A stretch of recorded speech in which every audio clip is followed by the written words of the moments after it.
Écoutez, c'est un réel plaisir pour moi d'être avec vous ce soir. Alors oui, effectivement, ça fait maintenant 5 ans que je fais les clôtures des journées M-Tourisme et c'est toujours donc un plaisir d'être avec vous.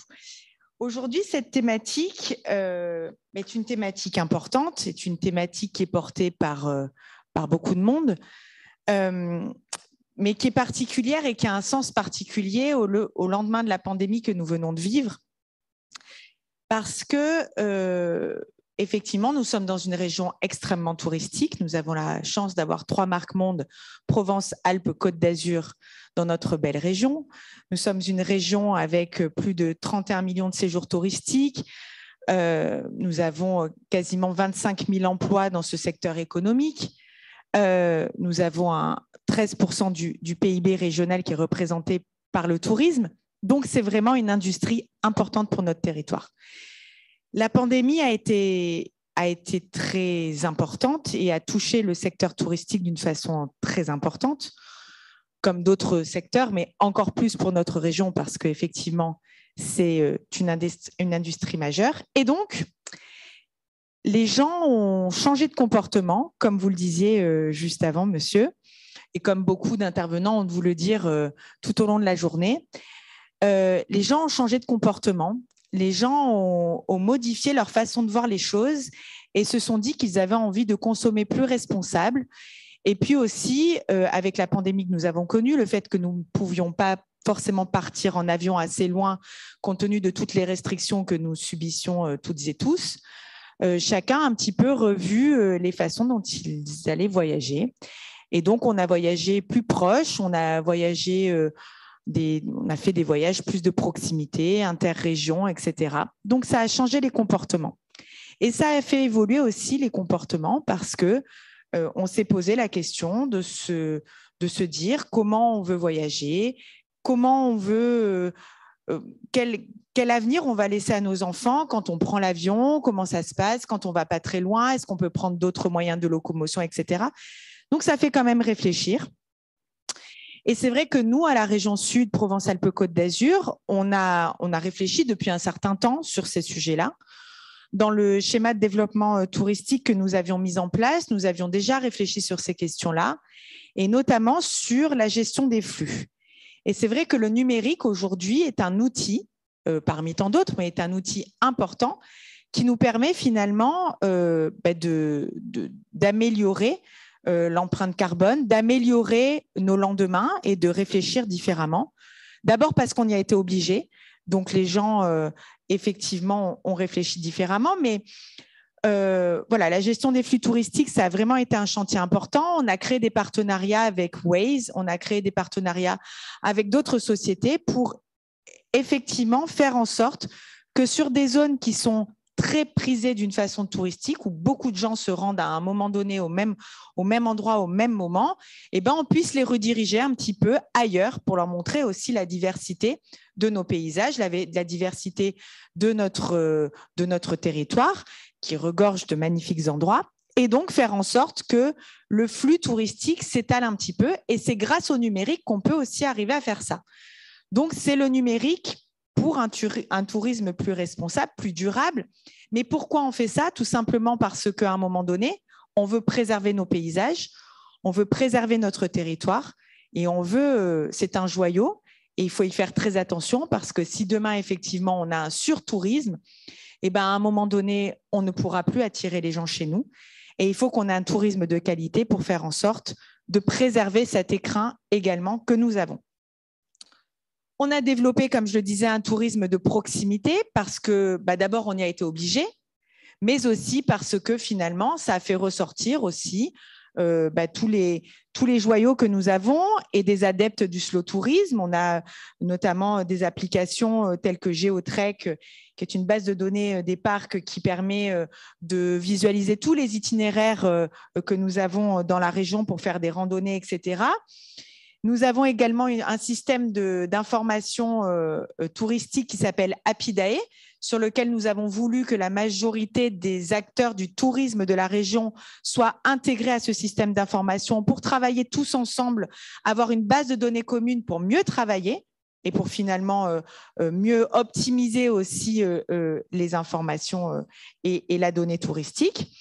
Et puis, nous avons aussi permis d'avoir des visites virtuelles et des visioconférences également, parce que effectivement, aujourd'hui, on travaille différemment, parce que vous avez dû avoir aussi des intervenants pour le tourisme d'affaires. Aujourd'hui, le tourisme d'affaires ne se fait plus comme hier. Il a beaucoup souffert de cette pandémie. Il souffre encore de cette pandémie.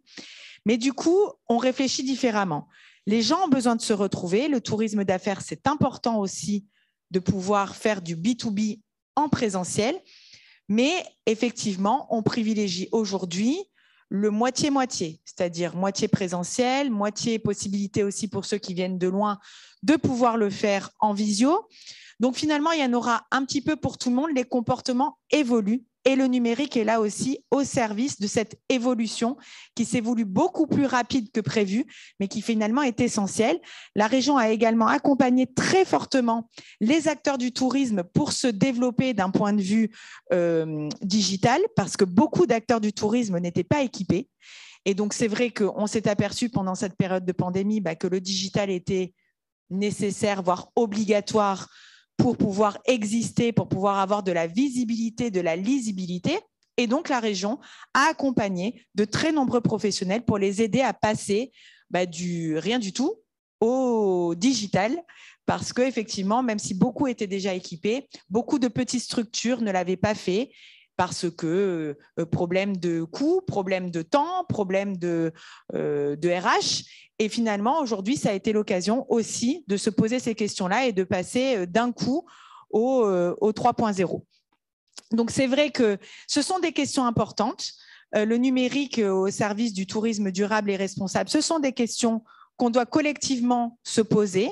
Comment préserver les territoires, comment les outils numériques peuvent nous aider du mieux que nous le pouvons. Donc, cette journée a été vraiment l'occasion, et je remercie Jean-Bernard qui a toujours des bonnes thématiques qui des fois sont un peu plus compliquées que d'autres. Cette année, je remarque que cette thématique est un peu plus simple à comprendre pour moi, parce qu'une année, j'avais eu les blockchains, et je vous avoue que personnellement, c'était un peu plus difficile. Voilà, je parle pour ma part, hein, j'avais beaucoup étudié la question, mais c'était beaucoup plus compliqué pour moi. Mais en tout état de cause, c'est l'occasion, en fait, ces journées du M-Tourisme, de pouvoir réfléchir tous ensemble sur des questions qui sont primordiales, qui sont majeures pour notre territoire. C'est l'occasion de réunir aussi tous les acteurs, notamment de la Côte d'Azur, pour montrer ce que chacun fait aussi, pour tout simplement avoir des visions de professionnels qui viennent nous expliquer comment eux, ils voient les choses, comment eux, ils font évoluer les choses dans leur domaine. Et donc, on a aussi des pépites sur notre territoire qui font beaucoup, et notamment beaucoup dans ce domaine-là.